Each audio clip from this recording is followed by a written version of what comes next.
Dingdong Dantes at Marian Rivera inekchapuwera sa MMFF Awards 2023.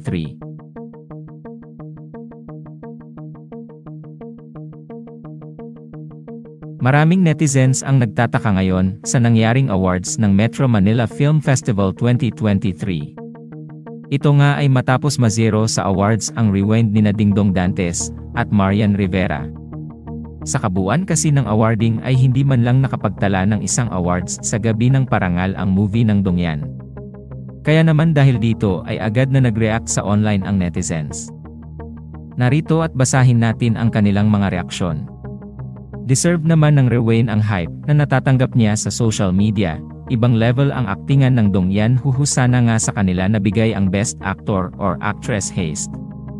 Grabe na ang mga judge, wala man lang binigay na award sa movie na to. Anyway, sila naman pinakamalaki kita. Kung ako sa Star Cinema, maglalabas ako ng unofficial movie gross ng Rewind, pang-asar sa MMFF. Let's see ilang milyones na ang kinita ng Rewind. No award, no problem. Basta mahalaga pinakapatok sa takilya.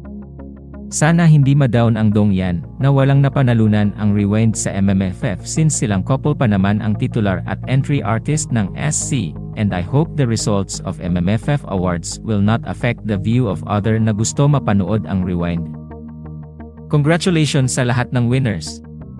For me, ang Best Actor at Best Actress ko ay Dongyan. Enough na yung nominations nyo to validate na magaling kayo sa Rewind. Magaling lang din ang mga kasabayan nyo.